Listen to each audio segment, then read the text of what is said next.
স্বেচ্ছায় এই শাড়ির কাছে এসে গুঁতো খাওয়ার কোনো ইচ্ছেই তার ছিল না। এই লোকটা না পারে দুটো ভালো কথা বলতে, আর না পারে দিল খুলে হাসতে। এর কাছে ভালো কিছু আশা করাই বৃথা। ওদেরকে দেখে রুদ্র বাবাকে সালাম দিয়ে দরজা থেকে সরে দাঁড়িয়েছে।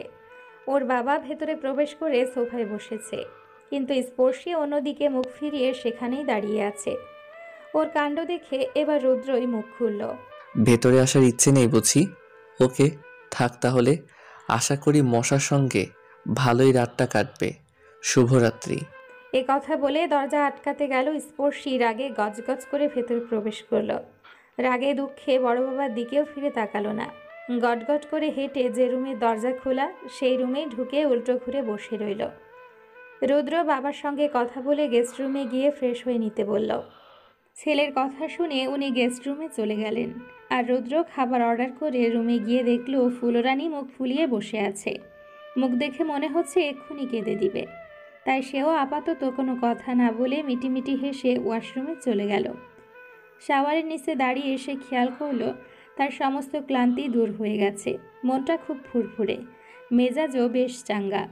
এসব ভেবে হেসে জলদি গোসল সেরে বের হলো। স্পর্শী আর চোখে তাকে দেখে নজর ফিরিয়ে নিল।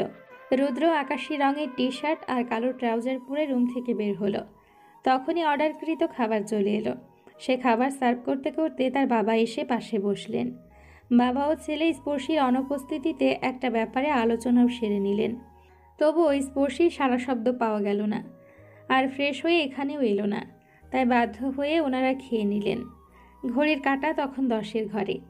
অনেক জার্নি হয়েছে বিধায় রুদ্রের বাবা বিশ্রাম নিতে রুমে চলে গেলেন। আর রুদ্র সব পরিষ্কার করে স্পর্শীর খাবার নিয়ে রুমে গিয়ে দেখে ফ্রেশ না হয়ে বালিশবিহীন উপর হয়ে শুয়ে ঘুমিয়ে পড়েছে স্পর্শী। সে দীর্ঘশ্বাস ফেলে খাবার ঢেকে এগিয়ে গেল স্পর্শীর দিকে।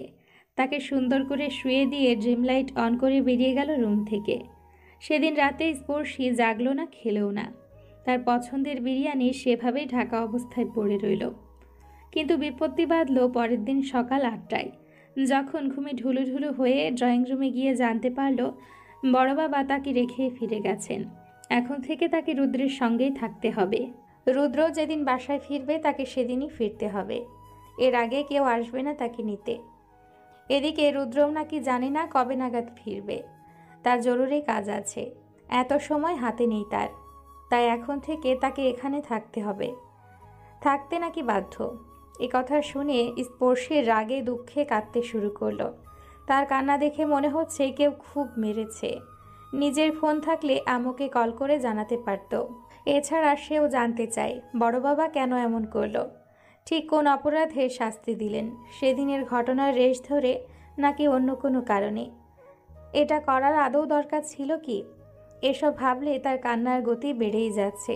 ফুপিয়ে কেঁদে যাচ্ছে এক নাগাড়ে। তার ফোলা ফোলা নেত্র গড়িয়ে পড়ছে অশ্রুফোঁটা। নাক ধারণ করেছে রক্তিমাভা। তারই সামনে সোফায় বসে রুদ্র ভ্রুজোড়া কুঁচকে তাকিয়ে আছে। বিরক্ত মুখে তাকিয়ে আছে চিৎকাদনী স্পর্শীর দিকে। সামান্য কারণে এত কান্নাকাটির হেতু খুঁজে পাচ্ছে না সে। এতক্ষণে নিশ্চুপ হয়ে থাকলেও এবার ইয়াক ছি বলে দাঁড়িয়ে গেল। এতক্ষণ কান্নার চোটে স্পর্শীর সর্দি ঠোঁট ছুঁয়ে যাচ্ছিল, আর সে ওড়না দিয়ে মুছছিল। জর্জেট ওড়নায় নাক মোছার ফলে নাকটা লাল হয়ে গেছে। কিন্তু এবার সে সর্দি না মুছে বা হাত দিয়ে নাক টিপে সর্দি এমনভাবে ছুঁড়েছে যেটা এসে ওর ডান পায়ের পাতা এসে পড়েছে।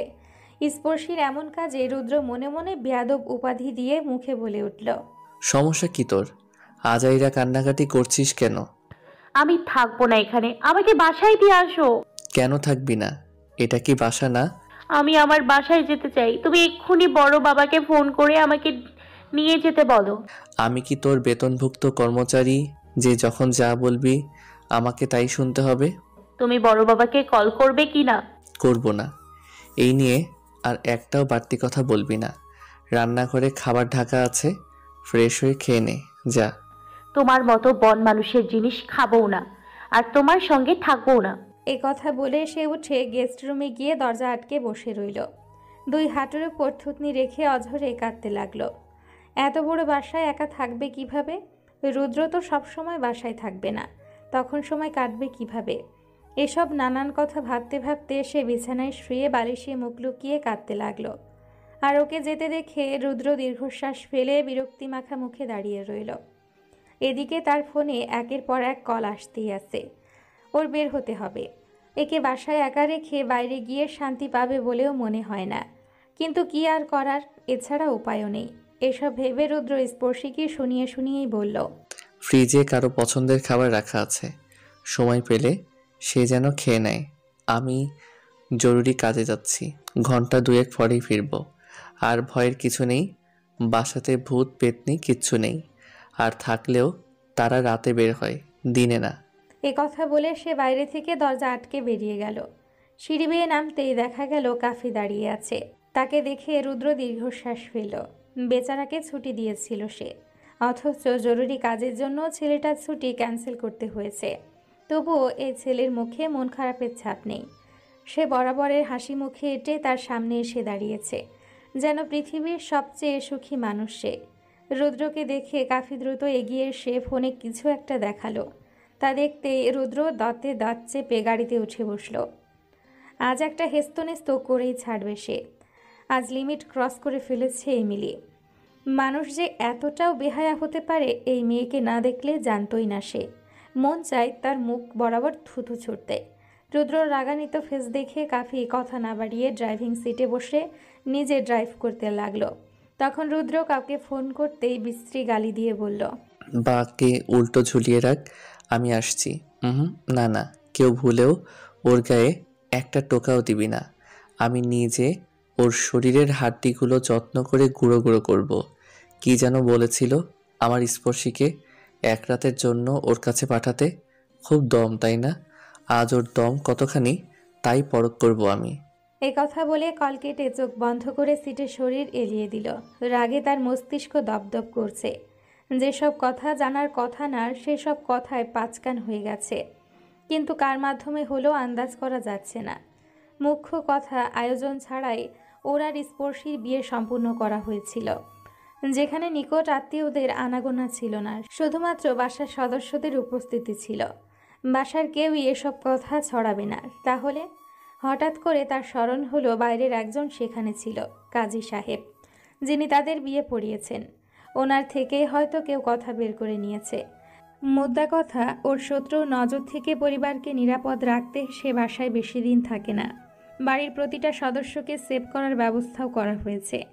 এমনকি স্পর্শীর স্কুলের পাশে প্রতিবন্ধী যে লোকটা বসে ভিক্ষা করে সে একজন গুপ্তচর। সন্দেহভাজন কাউকে দেখলেই লোকটা তাকে জানিয়ে দেয়। এছাড়া স্পর্শী কখন কি করে সব খবরই তার কানে এসে পৌঁছায়। এজন্যই মাত্র দুদিনের মাথায় মাসুমের ব্যাপারটা জানতে পেরেছিল, আর সুযোগ বুঝে 7 দিনের দিন সেটা ক্লোজ করতে পেরেছে। এছাড়াও আরেকটা ঘটনা ঘটেছিল সে বাসায় থাকাকালীন। তাদের পাশের বাসায় একটা ব্যাচেলর ছেলে ভাড়া থাকতো। ছেলেটা দেখতে শুনতে ভদ্র দেখতে হলেও অমানুষ জাত। সে মাঝে মধ্যেই ওই ছাদ টপকে এই ছাদেও আসতো নাকি, আর এসে এমন এক কাজ করত যা বলতে রুচিতে বাধে তার। সেদিন দুপুরে কবুতরকে খাবার দিতে ছাদে উঠেছিল সে। কড়া রোদ থাকায় আশেপাশের ছাদেও কেউ ছিল না, কিন্তু সেই মুহূর্তে ওই ছেলেকে এই ছাদে দেখে সন্দেহ হয় তার। ছেলেটা কি করে সেটা দেখতে কৌতূহলবশত আড়ালে দাঁড়ায় সে। তারপর যা দেখে, শরীরের রক্ত টকবক করে করে ফুটতে থাকে। ছেলেটা রোদে শুকোতে দেওয়া স্পর্শীর ভেজা অন্তর্বাস পকেটে ঢুকিয়ে নেয়। তারপর স্পর্শীর ওড়না গোল করে মুড়িয়ে নাকের কাছে নিয়ে জোরে শ্বাস নেয়, মুখ মুছে। এরপর আশেপাশে তাকিয়ে ছাদ টপকে ওই ছাদে চলে যায়। ছেলেটার কাণ্ড দেখে সেই মুহূর্তে কাউকে কিছু বলেনি। পরে ছেলেটাকে কোথাও দেখাও যায়নি। সেদিন থেকে সে ছাদে জামাকাপড় শুকোতে দিতে নিষেধ করে দেয়, তাও দাদিমার মাধ্যমে।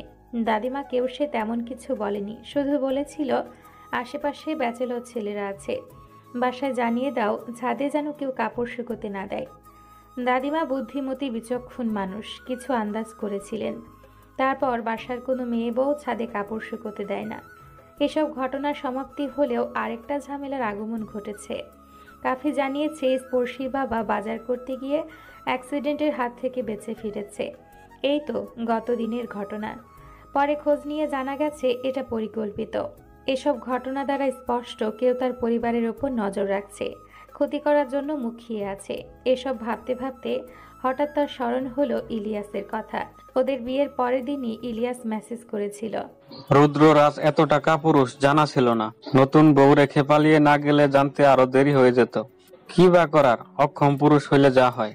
এক কাজ কর, এক রাতের জন্য তোর বউকে আমার কাছে পাঠিয়ে দে। আমি না হয় তোর বউয়ের যৌবনের সোদা পান করি। মেসেজের কথা স্মরণ হতেই সে ধমকে উঠল কাফিকে। দ্রুত পৌঁছাতে গাড়ির স্পিড বাড়ানোর আদেশ ছুড়ল। ঝাঁঝালো ধমক খেয়ে কাফি সত্যি সত্যি গাড়ির স্পিড বাড়িয়ে দিল। তারপর তারা পৌঁছে ভেতরে ঢুকে দেখে এক লোককে উল্টো করে ঝুলিয়ে রাখা। তার নামই ইলিয়াস। বয়স 41-এর কাছাকাছি, মাথায় আতপাকা চুল। ভুঁড়ি দেখে মনে হয় 5 কি 6 মাসের গর্ভবতী। কারো উপস্থিতি টের পেয়ে ইলিয়াস দু চোখ খুলে তাকায়। উল্টো করে ঝুলার ফলে মাথা ঘুরছিল তার, এখনো ঘুরছে। কিন্তু চোখ খুলে তাদের দেখে ইলিয়াস গালির বর্ষণ ছুড়ল। কিন্তু যখনই মা তুলে গালি দিতে গেল তখনই রুদ্র তার গলা বরাবর ছুরি গেঁথে দিল। ইলিয়াস গো গো শব্দ করে অসহ্য ব্যথায় কাতরাতে লাগলো। তার গলার রক্ত গড়িয়ে চুল দিয়ে ফোঁটা ফোঁটা করে পড়তে পড়তে মাটি স্পর্শ করলো। অদূরে দাঁড়িয়ে রুদ্র চোখ বুলিয়ে দেখছে আর হাসছে। ইলিয়াসের চেলারা অবচেতন অবস্থায় পড়ে আছে। কিছুক্ষণ আগে এক নাচনেওয়ালি এসেছিল এখানে। সেই নাচনেওয়ালির নাচ দেখে তারা শরীর ছুতে গিয়েছিল, পরে জ্ঞান হারিয়েছে। সম্ভবত সেই নাচনেওয়ালির কাছে এমন কিছু ছিল যার দ্বারা অবচেতন করে দিয়েছে। করারই কথা, সেই মিতালিকে আদেশ করেছিল এমন কিছু করতে। কারণ ইলিয়াসকে শায়েস্তা করা, এদের তো দোষ নেই, এরা টাকার পাগল। এখন যেখানে দাঁড়িয়ে আছে এটা ইলিয়াসের ডেরা। প্রথমবার আসলো সে। এখন এখানে ইলিয়াসকে মেরে লাশ ফেলে যাবে। আর এটা হবে এমিলিকে দেওয়ার সর্বশ্রেষ্ঠ এক উপহার। মেয়েটা বড্ড বার বেড়েছে। মেয়ে বলে এতদিন ছাড় পেয়েছিল, তবে ধৈর্য সীমা অতিক্রম করেছে এবার। এজন্য বাড়াবাড়ির ফল বুঝিয়ে দেওয়ারও সময় এসে গেছে। অন্তত তাকে বুঝতে হবে কার পেছনে পড়েছে সে। এসব ভেবে রুদ্র কাফির দিকে তাকাতেই কাফি হকি স্টিক এগিয়ে দিল তার দিকে। রুদ্র মেরুন রঙা শার্টের হাতা ফোল্ড করে হকি স্টিক তুলে হাসল। তার হাসি দেখে ইলিয়াসের চোখ জোড়া ভীতু দেখালো। অনবরত মাথা নাড়িয়ে না বোঝালো। 2 হাত জোর করে কিছু বলার আগেই রুদ্র বলল, যে মাকে তুলে তুই গালি দিতে যাচ্ছিলি, আমার সেই মাই বছরের পর বছর রাজনীতিতে রাজ করেছে। রাজনীতি তার রক্তে। আর সেই মায়ের ছেলের কলিজায় হাত বাড়িয়েছিস। তোকে তো এই সাহসের মূল্য চুকাতে হবে, বুঝতে হবে কার জিনিসের দিকে লালসার দৃষ্টি ছুঁড়েছিস। এ কথা বলে ইলিয়াসের হাত পায়ের গিরায় গিরায় হকি স্টিক দিয়ে মারতে লাগলো রুদ্র। একটু দূরেই কাফি দাঁড়িয়ে আছে। প্রথম প্রথম ভয় পেলেও এখন আর ভয় পায় না সে। বুঝে গেছে রাজনীতিতে টিকতে গেলে লড়তে হবে, আর লড়তে গেলে মারতেও হতে পারে। তবে রুদ্রের জন্য তার খুব খারাপ লাগে। রুদ্র রাজনীতিতে যুক্ত হতে ইচ্ছুক ছিল না, কিন্তু তার মায়ের আদেশে রাজনীতিতে যুক্ত হয়েছে। নিজের জীবনের পরোয়া না করে মাতৃ আজ্ঞাকেই গুরুত্ব দিয়েছে। রুদ্র এখনও ইলিয়াসকে মারতে ব্যস্ত। ইলিয়াসের হাত পা অকেজো হয়ে গেলে তখন মাথায় আঘাত করে। মারের চোটে ইলিয়াসের কানমুখ দিয়ে গলগল করে রক্ত গড়াতে লাগলো। এক পর্যায়ে ইলিয়াস শেষ নিঃশ্বাস ত্যাগ করল। তাকে মারতে মারতে রুদ্রও হাঁপিয়ে গেছে। যখন দেখলো ইলিয়াস শেষ, তখন সে হকি স্টিক ছুঁড়ে ফেলে এমিলিকে মেসেজ করলো, তোমার জন্য উপহার রেখে গেলাম, ধন্যবাদ দিতে হবে না। এই রুদ্র সস্তা কারো ধন্যবাদ গ্রহণ করে না। অতিরিক্ত কান্নার ফলে স্পর্শী চোখ মুখের বেহাল দশা। সে কিছুক্ষণ আগে গোসল সেরে বেরিয়েছে, এখনও কিছু খায়নি। মুখটা শুকিয়ে এইটুখানি হয়ে গেছে। ঘন্টা 2-এর কথা বলে রুদ্র তখন বেরিয়েছে, এখনও ফিরেনি। অথচ যাওয়া 4 ঘন্টা পেরিয়ে গেছে। হয়তো ভুলে গিলে খেয়েছে, তাকে বাসায় আটকে রেখে গেছে। তখন খট করে শব্দ করে কেউ রুমে প্রবেশ করলো। দৃষ্টি তুলে রুদ্রকে দেখে মুখ ফিরিয়ে নিল সে। রুদ্র প্লেট ভর্তি খাবার এনে সামনে বসে লোকমা তুলে মুখের সামনে ধরল। স্পর্শী খাচ্ছে না দেখে সে বলল, বিপরীত পক্ষকে ঘায়েল করতে হলে নিজেকে সুস্থ রাখা প্রয়োজন। অন্যের উপর রাগ করে নিজেকে কষ্ট দেওয়া বোকামি ছাড়া কিছু নয়। হাঁ কর, খেয়ে নে, শরীরের শক্তি করে যত পারিস রাগ করিস। তুমি খুব খারাপ একটা মানুষ। জানি, আর এই খারাপ মানুষটার সঙ্গেই তোকে থাকতে হবে, ভালোবাসতে হবে। বাকিটা পথ এই খারাপ মানুষটার সঙ্গে পাড়ি দিতে হবে। এ কথার প্রতি উত্তর করল না স্পর্শী। দাঁত দিয়ে ঠোঁট কামড়ে ধরে কান্না আটকানোর বৃথা চেষ্টা করল। তবে শেষ রক্ষা হলো না তার। নেত্র বেয়ে গড়িয়ে পড়ল দুফোঁটা অশ্রুকণা। চাপা কান্না আটকানো দমকে সে হেঁচকি তোলার মতো ফুঁপিয়ে উঠল। দাঁত দিয়ে ঠোঁট কামড়ে ধরায় ঠোঁটে দাঁতের দাগটাও ফুটে উঠেছে। ক্লান্ত শরীরে বাসায় ফিরে স্পর্শীর কান্না দেখে রুদ্র রাগ নিয়ন্ত্রণ করে নিল। এই মুহূর্তে কড়া কথা বলবে না সিদ্ধান্ত নিল। তবে কিছু কথা না বলেও থাকতে পারবে না। তাই স্পর্শীর কান্নারত মুখপানের দিকে তাকিয়ে বলল, আজ কয়েকটা কথা বলি, মন দিয়ে শোন। যে কথাগুলো একটা শব্দ মিথ্যা নয়, বরং আমার দিক থেকে সদা সত্য। বিয়ের আগে ভুলেও কখনো তোর দিকে কুনজরে তাকাইনি, কখনো না। এমনকি অনাকাঙ্ক্ষিতভাবে তোকে ওড়না ছাড়া দেখলেও দৃষ্টি সংযত করে নিয়েছি। এমন ভাব করেছি তোকে দেখি না। এমনও হয়েছে আমি বসে আছি, তোর হাত থেকে কিছু পড়ে গেল, তুই সাবধানতা অবলম্বন করা দূর, উপর হয়ে সেটা তুলে নিয়ে নিজের কাজে মন দিতি। কে সামনে আছে, কার নজর কেমন, কখনো পরখও করিসনি। উপর হয়ে জিনিস তোলার ফলস্বরূপ কি ঘটতো আশা করি বলা লাগবে না। তবে প্রথম যেদিন এই ঘটনার সম্মুখীন হয়েছিলাম সেদিন নিজেকে ছোট লাগছিল, অথচ এখানেও আমার দোষ ছিল না। তারপর থেকে যখনই বুঝতাম এমন ঘটনা ঘটতে পারে, তখনই তোকে ধমকে থামিয়েছি, নয়তো নিজেই সরে গেছি। অথচ তুই এই ধমকানোর কারণ হিসেবে দাঁড় করেছিস। তোকে অকারণে বকাবকি করি, সহ্য করতে পারি না তোকে। আর এসব কেন করতাম জানিস? কারণ তখনও আমাদের সম্পর্ক ছিল চাচাতো ভাই বোনের। আর ভাই বোনের সম্পর্ক হচ্ছে পবিত্র একটা সম্পর্ক, হোক সেটা চাচাতো ভাই বোনের। এসব ভেবেই ভুলেও নোংরা চিন্তার ঠাঁই দেইনি। কিন্তু বর্তমানে আমাদের সম্পর্কের বদল ঘটেছে। এক সম্পর্কের রেশ ধরে আরেকটা মজবুত সম্পর্কে পদার্পণ করেছি। বর্তমান সম্পর্কের জোরে তুই আমার, মানে পুরোটাই আমার। তোকে বৈধভাবে আমার নামে দলিল করা হয়েছে। এখন তোর উপরে পরিপূর্ণ অধিকার আছে আমার। এখন আমার সামনে অন্যান্য পোশাকহীনভাবে থাকলেও সেটা হালাল। তাই বলছি, সম্পর্কের মানে বোঝার চেষ্টা কর, সম্মান দিতে শিখ। মস্তিষ্কে এটা গেঁথে নে, আমিই তোর সব। পেছনে ফেলে আসা ঘটনাগুলো এখন অতীত মাত্র। অতীত ভেবে বর্তমান নষ্ট করিস না। সেই সঙ্গে এটাও মাথার মধ্যে ঢুকিয়ে নে, প্রতিটা ঘটনার পেছনে একটা হেতু থাকে। তবে সর্বদা যে সেই হেতু নেগেটিভ কিছুই হবে এটা ভাবা মূর্খতা। এতদিন আমাকে চাচাতো ভাই রূপে জেনেছিস, এবার স্বামী রূপে রূপান্তরিত হতে দে। সম্পর্ক তো কোনো দ্রুতগামী ট্রেন নয় যে বুলেট গতিতে শরিক না হলে মিস হয়ে যাবে। আগের সম্পর্কটাই ভালো ছিল। এই সম্পর্কের বোঝা টানা খুব কষ্টকর। তাছাড়া তুমি চাচাতো ভাই হিসেবে বেস্ট হলেও স্বামী হিসেবে খুবই খারাপ। মোদ্দা কথা, স্বামীর চরিত্র তোমার জন্য বড্ড বেমানান। স্বামী হিসেবে এমন কোনো আদেশ করেছি তোকে, নাকি তুই স্বামী হিসেবে সেই সম্মানটুকু দিয়েছিস? আমি তো বলছি না মনের বিরুদ্ধে জোর করে বউয়ের অধিকার পালন কর, এটাও বলছি না আমার অধিকার আমাকে বুঝিয়ে দে। তবে এত হাইপার হচ্ছিস কেন তাই তো বুঝছি না। সত্যিই বুঝছো না, নাকি না বোঝার ভান করছো? যা বলবি ঝেড়ে কাস। কিছু না, আমাকে বাসায় পাঠানোর ব্যবস্থা করো। আমি থাকবো না এখানে। আর কিছু? না। এই অনুরোধ গ্রহণযোগ্য নহে, ধন্যবাদ। এ কথা বলে রুদ্র এঁটো থালা নিয়ে বেরিয়ে গেল। আর স্পর্শী নিশ্চুপ হয়ে তাকিয়ে দেখল।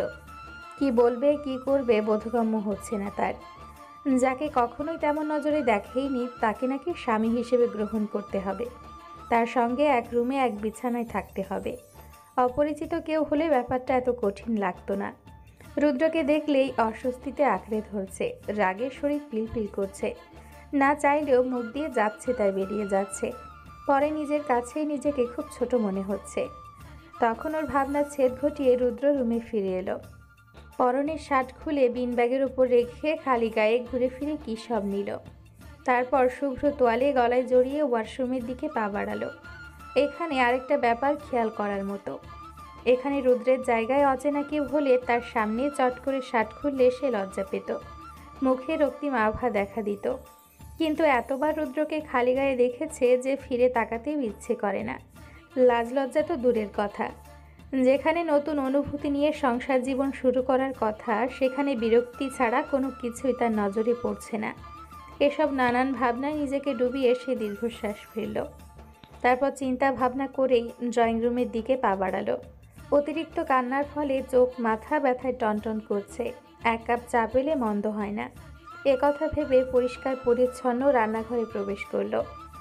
দৃষ্টি বুলিয়ে দেখে নিল রৌদ্রের ঝকঝকে তকতকে রান্নাঘর।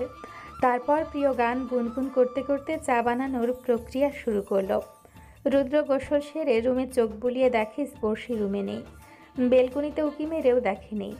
চায়ের স্মেল আসছে, সম্ভবত তারই রান্নাঘর থেকে। সে ধীর পায়ে রান্নাঘরের দিকে এগিয়ে দেখে স্পর্শী চা বানাচ্ছে। ওকে দেখে রুদ্র ডাইনিং টেবিলে চেয়ার টেনে খেতে বসলো। হটপটে খাবার রাখা। রুদ্র নিজে রান্না করার সময় পায় না, তাই একজন রাঁধুনি আছে। রাঁধুনি মাঝবয়সী এক পুরুষ, রান্নার হাত চমৎকার।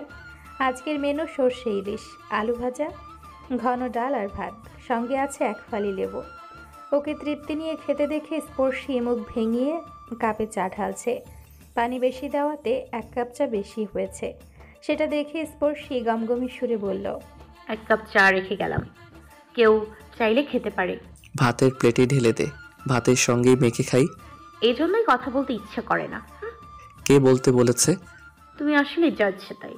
কথা বলে স্পর্শী চায়ের কাপ নিয়ে ড্রয়িং রুমে চলে গেল। টিভি অন করে বসে তার পছন্দের সিরিয়াল দেখতে থাকলো, কিন্তু মন বসলো না। একের পর এক চ্যানেল পাল্টে দেখার মতো কিছুই পেল না। বিরক্তি নিয়ে উঠে যেতেই নজর গেল রুদ্রের ফোনের দিকে। চট করে মনে পড়ে গেল আম্মুর সঙ্গে কথা বলেনি। তাছাড়া কেঁদে কেটে আম্মুকে ম্যানেজ করতে পারলেই কাজ হয়ে যাবে। মনে মনে এসব ভেবে রান্নাঘরের দিকে তাকিয়ে চেঁচিয়ে বলল, আম্মুর সঙ্গে কথা বলবো, ফোনের লক খুলে দাও।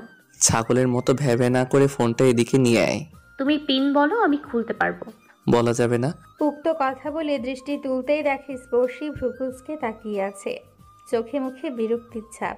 তাকে দেখে ফোন নিতে হাত বাড়াতে গেলে স্পর্শী খোঁচা মেরে বলল, তুমি ভদ্র পুরুষ, কোনো মেয়ে তোমার সামনে উপর হয়ে কিছু তুললেও তুমি তাকাও না। তাহলে ফোনের মধ্যে কি আগডুম বাগডুম রেখেছো যে পিন বলতে ভয় পাচ্ছ? বেশি বুঝতে গেলে এমন থাপ্পড় দিব সারা জীবনের জন্য তোতলা হয়ে যাবি। আর ফোনে পিন নয়, পাসওয়ার্ড দেয়া। আমি বললেও তোর গোবর ভর্তি মাথায় মনে রাখতে পারবি না, তাই অহেতুক কষ্ট না করে ফোনটা আমাকে দে। না, তুমি বলো, আমি লক খুলবো। WOB। এমন বেখাপা পাসওয়ার্ড দেখে স্পর্শী বিরক্ত মুখে তাকিয়ে বেডরুমে চলে গেল। তারপর একে একে ফোনের message store, Messenger, Instagram, WhatsApp থেকে শুরু করে যত অ্যাপ আছে খুঁটিয়ে খুঁটিয়ে দেখল, কিন্তু তেমন কিছুই পেল না। তারপর হতাশ হয়ে ধৈর্য সহকারে আরও কিছুক্ষণ ফোন ঘাটাঘাটি করে ওর আম্মুকে কল দিল, কিন্তু মরিয়ম বেগম কল ধরলেন না। বেশ কয়েকবার কল দিয়েও কাজ হলো না। দেখে মন খারাপ করে ইউটিউবে নাটক দেখায় মন দিল। ওদিকে রুদ্র খেয়ে প্লেট ধুতে রান্নাঘরে ঢুকতেই চোখ চড়ক গাছ। মেঝেতে চিনি ও পানি ফেলে একাকার অবস্থা। রান্নাঘরের অবস্থা দেখে মুহূর্তেই তার মেজাজ বিগড়ে গেল। এসব স্যাঁতসেঁতে কাজ কারবার মোটেও পছন্দ নয় তার। ফ্ল্যাটে একা একা থাকলেও কখনোই নোংরা করে রাখে না ঘরদোর, রান্নাঘর। অথচ এই মেয়ে 2 মিনিটে বৃন্দাবন করে গেছে। তবে এটা যে স্পর্শীর ইচ্ছাকৃত কাজ বুঝতেও বাকি রইল না তার। কারণ চিনি পানি ফেলে হলুদ গুঁড়ো ছিটানো। চায়ে হলুদের গুঁড়ো দেওয়ার প্রয়োজন নেই নিশ্চয়ই। তাহলে হলুদের কৌটা খুলল কে, আর ছিটালই বা কে? কান্নাকাটির পরিসমাপ্তি ঘটিয়ে মেয়েটার শয়তানি বুদ্ধির উদয় হয়েছে। এই মেয়ে যে তাকে জ্বালিয়ে খাটিয়ে মারবে সেটাও অবগত সে। এভাবেই তাকে জ্বালিয়ে অতিষ্ঠ করে তোলার প্রচেষ্টায় থাকবে, যাতে সে বিরক্ত হয়ে তাকে বাসায় পাঠিয়ে দেয়। কে বলে এই মেয়ের বুদ্ধি নেই? 16 আনা বুদ্ধি আছে, শুধু দুষ্টু বুদ্ধির সংখ্যা একটু বেশি, এই আর কি। তারপর নিজেই সবটা পরিষ্কার করে রুমে গিয়ে দেখে ফোনে নাটক দেখছে। ওকে দেখে স্পর্শী ভ্রুকুচকে তাকিয়ে পুনরায় দৃষ্টি ফিরিয়ে নিল। আর রুদ্র সিলিং ফ্যান বন্ধ করে এসি অন করে পাশে শুয়ে বলল, যখন যা খেতে ইচ্ছে করবে আমাকে বলবি, আগ বাড়িয়ে রান্না করে যাবি না, মনে থাকবে? ফোনের কাজ শেষ করে চার্জে দিবি। আমি ঘুমালাম। কথা বলে রুদ্র চোখ জোড়া বন্ধ করে নিল। কিন্তু কেন জানি ওর মনে হচ্ছে স্পর্শী তার দিকেই তাকিয়ে আছে। সে কিছু বলবে নাকি অন্য কোনো সমস্যা। কথা ভেবে চোখ খুলে দেখে সত্যি সত্যি স্পর্শী দৃষ্টি তার দিকে নিবদ্ধ। ওকে তাকাতে দেখে স্পর্শী ফোনটা এগিয়ে দিয়ে পাশ ফিরে শুয়ে পড়ল। নাটক দেখবে না, ভালো লাগছে না কিছু। এই প্রথম রুদ্রের পাশে শুয়েছে। অস্বস্তিতে শরীরে কাঁটা দিচ্ছে। তখন রুদ্র চোখজোড়া না খুলেই বলল, এত ধারে শুলে পড়ে যাবি, সরতে সরতে ওইদিকে যাচ্ছিস কেন? তাছাড়া আমি তোর পাশে শুয়েছি, কাছে তো যাইনি, নাকি এভাবেই নিমন্ত্রিত জানাচ্ছিস কাছে যাওয়ার? খোঁচা না মারলে শান্তি পান না না? কোথায় যেন শুনেছিলাম মেয়েদের মুখ থাকে এক কথা আর এক মন থাকে আরেক কথা, অর্থাৎ মুখে বলবে ভাত খাবো না আর মনে প্রত্যাশা রাখবে খাইয়ে দিলেই খেতাম, অথচ তারা সোজাসাপটা ভাবে মনের ভাব কখনোই প্রকাশ করবে না। আর তুই তো উল্টো পথে চলা উল্টো মালি, তোর দ্বারা এসব করা অসম্ভব কিছু নয়। এজন্য ভেবেছি হয়তোবা সরে টরে গিয়ে দৃষ্টি আকর্ষণ করে আছে যাওয়ার নিমন্ত্রণ জানাচ্ছিস। এবার কিন্তু বাড়াবাড়ি হয়ে যাচ্ছে। উক্ত কথাটি শুনে রুদ্র স্পর্শীকে নিজের কাছে এনে জাপটে ধরল। পুরুষালী শক্ত হাতের বন্ধনে বন্দি স্পর্শী। আকস্মিক কাণ্ডে হতবাক হতভম্ব সে। রুদ্রের নিঃশ্বাস আছড়ে পড়ছে তার চোখে মুখে। তার মন কেমন করা মাদকাসক্ত চাহনিতে নাড়িয়ে দিল অন্তঃপুর। তবে মাদকপূর্ণ চোখে দৃষ্টি আটকে রাখার সাহস হলো না। দ্রুত দৃষ্টি সরিয়ে দু চোখ বুজে নিল নিজের অজান্তেই। অতঃপর নিজেকে ছাড়ানোর বৃথা চেষ্টা করতেই রুদ্র ওর হাতের বাঁধন শক্ত করল। তাদের দূরত্ব ঘুচিয়ে দিল নিমিষেই। স্পর্শীর হাত তখনও রুদ্রের বুকের বাপাশে। ধুকপুক ধুকপুক দামামা বাজিয়ে দ্রুত গতিতে চলছে রুদ্রের হৃৎকৃত। তাকে চোখ বুজতে দেখে রুদ্র মৃদু হাসল।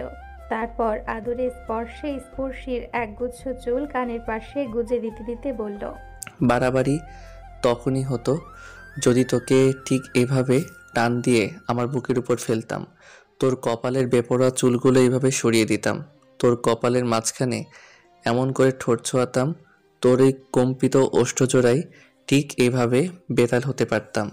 আমি কি এমন করেছি? করিনি তো। এমন করলে ঠিক অমন হতো। আমি শুধু এটাই বোঝালাম। মুখে মিটিমিটি হাসি এঁটে উক্ত জবাব দিতে দিতে সেসব কর্ম সম্পূর্ণ করেছে রুদ্র। তখন ওই স্পর্শী অনড় হয়ে চোখ বড় বড় করে তাকিয়ে আছে। বিস্ময়তার তার মস্তিষ্ক এখনও উক্ত ঘটনার সংকেত পাঠাতে ব্যর্থ। রুদ্রের ছোঁয়ায় যেন জমে গেছে সে। তার ঠোঁটে এখনও ভেজা ভেজা ভাব। এই মুহূর্তে কি বলা উচিত, কি করা উচিত কিছুই বোধগম্য হচ্ছে না তার। অসীম বিস্ময় নিয়ে অনড় হয়ে আছে।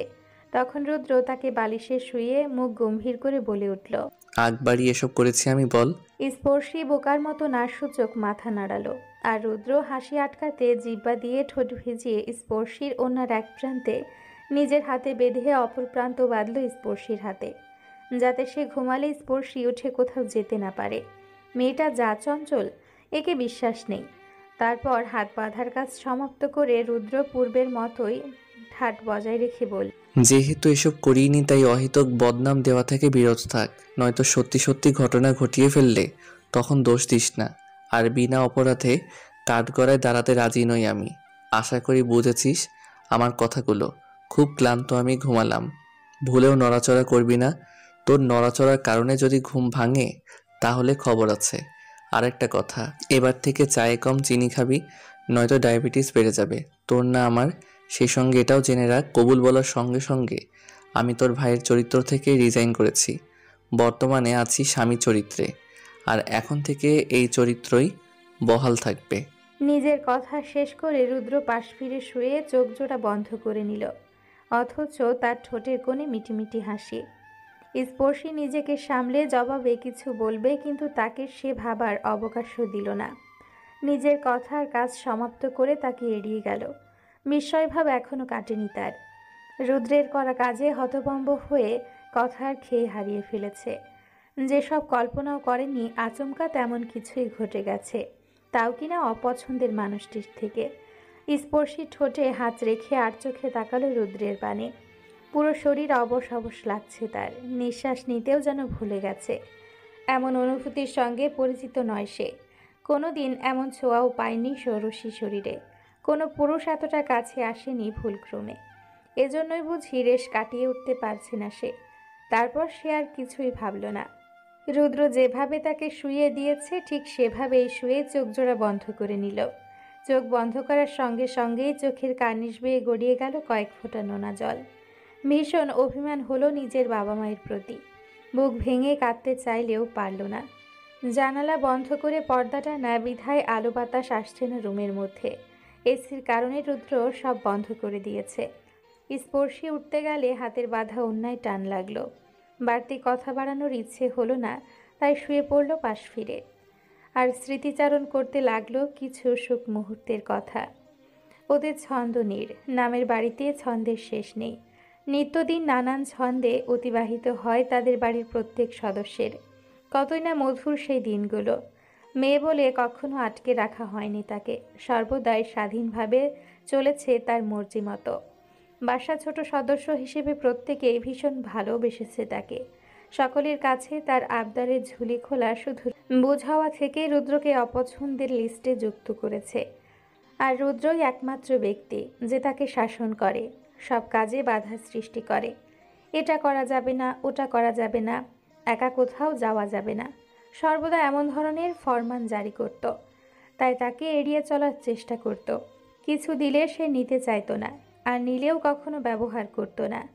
যেহেতু সে অপছন্দের ব্যক্তি, সে কিছু দিলেও আপনা আপনি সেই জিনিস অপছন্দের লিস্টে যুক্ত হতো।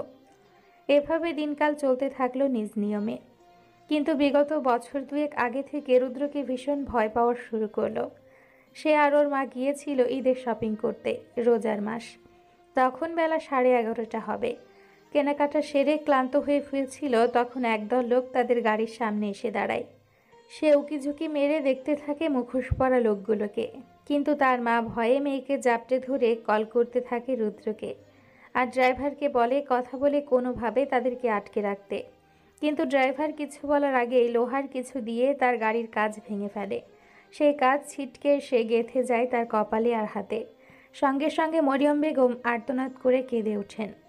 ততক্ষণে লাল রক্ত ঝরে পছন্দের সাদা বারবি ড্রেসে ফোঁটা ফোঁটা রক্তে রঞ্জিত হয়ে গেছে। সে তখনও বিস্ময় নিয়ে দেখছিল। ঠিক তখনই এক লোক গাড়ির দরজা খুলে তাকে বের করে আনে আর ঠাঠিয়ে থাপড় বসিয়ে দেয় তার দুই গালে। সে নিজেকে সামলাতে পারে না, ছিটকে পড়ে মাটিতে। চোখজোড়া ঝাপসা হতে থাকে আপনা আপনি। চারদিকে ঘোর অন্ধকার। কানে সে বিচ্ছে মায়ের করা আহাজারি। তবে চোখজোড়া বন্ধ হওয়ার আগে সিও হয় আরেকটা বীভৎস কাহিনীর। সে চোখ বন্ধ করার আগে তার কাছে ছিটকে আসে কারো কাটা হাত। সম্ভবত যে তাকে থাপড় মেরেছে তার, কারণ সে ব্যক্তি তার থেকে 2 হাত দূরে মাটিতে পড়ে ছটফট করছে। এমন দৃশ্য সহ্য করতে পারল না সে। গা গুলিয়ে ওঠে, মাথা ঘুরতে থাকে।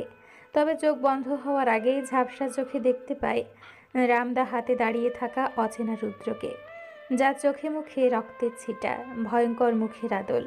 সে কচু কাটার মতো কুপাতে থাকে এগিয়ে আসা মুখোশধারীদের। এরপরে কি হয়েছিল মনে পড়ে না, কারণ ততক্ষণে সে অবচেতন হয়ে পড়েছিল। যখন সেন্স ফিরে শুনে রুদ্র নাকি জেলে। কবে সে ছাড়া পাবে ঠিক নেই, কিন্তু এই ঘটনার 8 ঘন্টার পর রুদ্র বাসায় ফিরেছিল। আর বরাবরের মতো তাকে খোঁচা মেরে বলে, আজকে থেকে এর বাইরে যাওয়া বন্ধ। যে সামান্য ঘটনার সম্মুখীন হতে পারে না তাকে বাইরে যাওয়া মানায় না। ননির পুতুল একটা। মেজমা নতুন আরেকটা বারবি ড্রেস এনেছে, ওকে পরিয়ে আলমারিতে তুলে রাখো।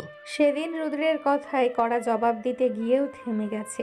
বিশেষ করে মরিয়ম বেগমের ইশারায় নিজেকে সামলেছে। এই ঘটনার পর বাসার সবাই আরও সাবধান হয়ে গেছে।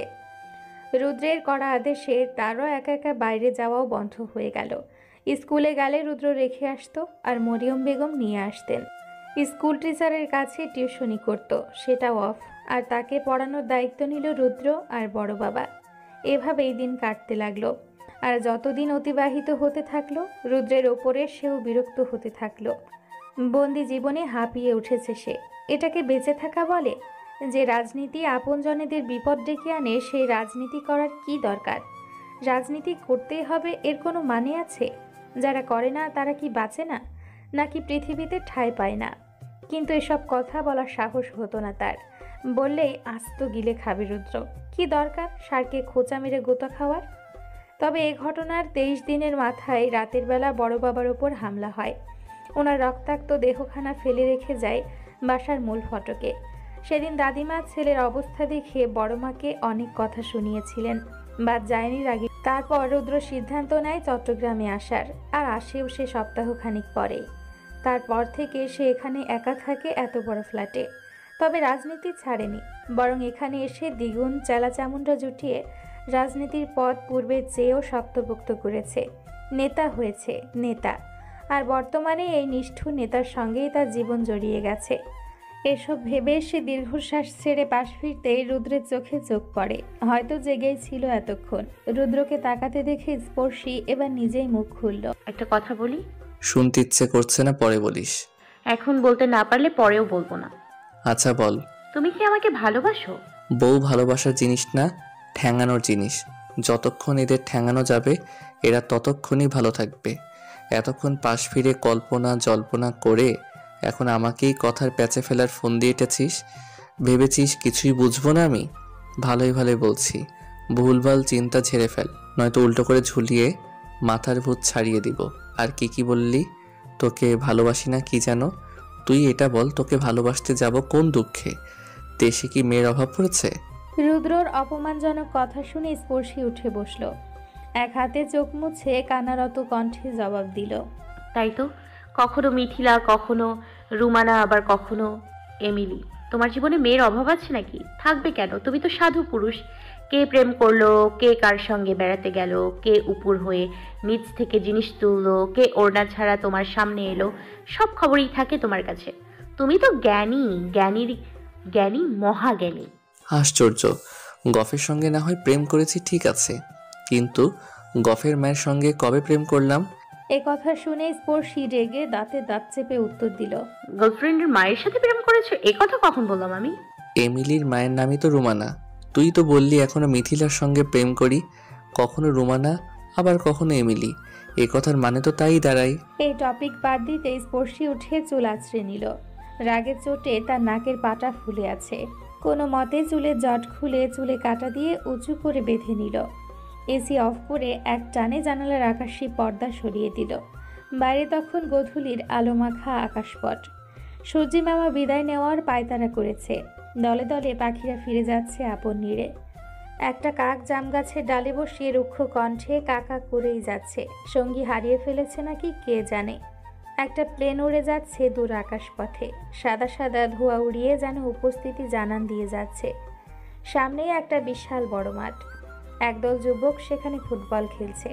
পথচারীরা হেঁটে যাচ্ছে যার যার কর্মে। বাইরের আবহাওয়া দেখে স্পর্শী উদাস কণ্ঠে। তুমি কি এখন বাইরে যাবে? হুম। আমিও তোমার সঙ্গে যাব। এবার থেকে তুমি যেখানে যাবে আমাকেও সঙ্গে নিয়ে যাবে। আমি একা একা বাসায় থাকবো না। বিয়ে যখন করেছো প্রয়োজনে বুক পকেটে নিয়ে ঘুরবা, তবুও সঙ্গেই রাখবা। আচ্ছা তবে আয়, কোলে আয়। না না না, কোলে উঠতে হবে না। হুম, তা বললে তো হবে না। আমাদের একসঙ্গে পথ চলা এই মুহূর্ত থেকেই শুরু হবে। এখন তোকে আমি কোলে নিয়ে ওয়াশরুমে যাব। চল আয় আয়, এত সময় দেওয়া যাবে না, প্যান্ট ভিজে যাওয়ার সম্ভাবনা আছে। তখন কিন্তু তোকে দিয়েই প্যান্ট ধোয়াবো বলে দিলাম। এসো বৌবাকি, কোলে এসো আমার। চলো যাই, একসঙ্গে ওয়াশরুম ভ্রমণ করে আসি। এ কথা বলে রুদ্র চট করে উঠে আড়মোড়া ভাঙল। তারপর ঠোঁটে ফিচেল হাসি এঁটে এগিয়ে গেল স্পর্শীর দিকে। তার এগোনো দেখে স্পর্শী দৌড়ে পালালো। তাকে পালাতে দেখে রুদ্র বলল। তোমার সঙ্গে ওয়াশরুম ভ্রমণের বাসনা এভাবে অপূর্ণ রেখে যেও না বউ। স্বামীর আদেশ নিষ্ঠার সঙ্গে পালন করতে হয়। এসো এসো, জলদি এসো। রুদ্রের কথা শুনে স্পর্শী দৌড়ানো অবস্থায় চেঁচিয়ে বলল। হে আল্লাহ, এই অসভ্যের মুখে লাগাম দাও। আমি ফকিরের হাতে করকরা 20 টাকা দিব। তোমার জন্য উপহার রেখে গেলাম, ধন্যবাদ দিতে হবে না। এই রুদ্র সস্তা কারো ধন্যবাদ গ্রহণ করে না। রুদ্রের করা মেসেজ দেখে এমিলি হাসছে। কিছুক্ষণ আগেই রুদ্রের দেওয়া উপহার এসে পৌঁছেছে তার নিকট। নিজের স্বামী নিথর দেহ দেখে তার কষ্টও হচ্ছে না, কান্নাও পাচ্ছে না। কেন জানি নিজেকে হালকা হালকা মনে হচ্ছে। এতদিন এই সম্পর্কের বোঝা টানতে টানতে ক্লান্ত সে। রাজনীতিতে যুক্ত হওয়ার শর্তে ইলিয়াসকে বিয়ে করতে এক প্রকার বাধ্য হয়েছিল। আর এই শর্ত দিয়েছিল ইলিয়াসের বাবা ইসমাইল হোসেন। তখন তিনি মন্ত্রী, হাতে পাওয়ার ছিল, অর্থের কমতি ছিল না। তখন দুবাই ফেরত এমিলি বাংলাদেশে সেই প্রেমে পড়েছে এক দাপুটে ছেলের। তার চলনে বলনে ভীষণভাবে আকৃষ্ট হয়েছে সে। কিন্তু ইলিয়াস তাকে পছন্দ করে জানায় তার বাবাকে। ইসমাইল হোসেন সরাসরি প্রস্তাব দেন তাকে। ততদিনে ওই দাপুটে নেতার খোঁজ মিলছিল না কোনোভাবেই। পরে মরিয়া হয়ে নেতার সন্ধান পেতে সেও রাজনীতিতে যুক্ত হওয়ার সিদ্ধান্ত নেয় এবং ইলিয়াসকে বিয়ে করে। বাবা মা ও জন্মভূমি ছেড়ে বাংলাদেশে স্থায়ী হয়। ইসমাইল হোসেনের পুত্রবধূর পরিচয় বহন করে রাজনীতিতে ঢুকে। তারপর দিন যায় মাস যায়, খুঁজেও পায় তার মন পুরুষটাকে। খোঁজ নিয়ে জানতে পারে তার নাম রুদ্র। নামের মতো তার মধ্যে দাপুটে ভাব আছে, কথাও কাজের তেজ আছে। মোদ্দা কথা রুদ্রও নেতা। যদিও তখনও কেউ জানতো না এমিলির মনের কথা। তারপর দলের এক লোক সবটা জানিয়ে দেয় ইলিয়াসকে, আর ইলিয়াস জিজ্ঞাসা করায় অকপটে সেও স্বীকার করে। এভাবে দিন চলতে থাকে আর ইলিয়াসের অত্যাচার বাড়তে থাকে। এক কথার সত্য, সে ইলিয়াসকে স্বামী হিসেবে মানতেই পারেনি। সব সময় মনে হয়েছে ইলিয়াস তার বোঝা। রুদ্র না মারলে হয়তো সেই মেরে দিত। এমিলি আয়নার সামনে দাঁড়িয়ে মিটিমিটি হাসতে হাসতে এসবই ভাবছিল। তখন কল এলো তার ফোনে। কল রিসিভ করতে কেউ একজন বলল রুদ্র বিয়ে করেছে, তাও আবার চাস্তো বোনকে। ওরা দুজন চট্টগ্রামেই আছে। এ কথা শুনে এমিলি তার কাল করা চুল কানের পাশে গুজে সদ্য পরা শুভ্র শাড়ির আঁচল ঠিকঠাক করে হাসি মুখে জবাব। নজর রেখো, তবে আমি না বলা অবধি কিছু করতে যেও না, নয়তো রুদ্রের হাতেই মারা পড়বে। সে কেমন তা বলতে হবে না নিশ্চয়ই। রুদ্রকেও হিংস করব, সুযোগ বুঝে, এখন নয়। ইয়াল্লাহ, এই অসভ্য পুরুষের মুখে লাগাম দাও। আমি ফকিরের হাতে কড়কড়া 20 টাকা দিব। এ কথা বলে স্পর্শী দৌড়ে এসে ড্রয়িং রুমের সোফায় বসল। ঘন ঘন নিঃশ্বাস ফেলে রুদ্রকে দুটো গালিও দিল।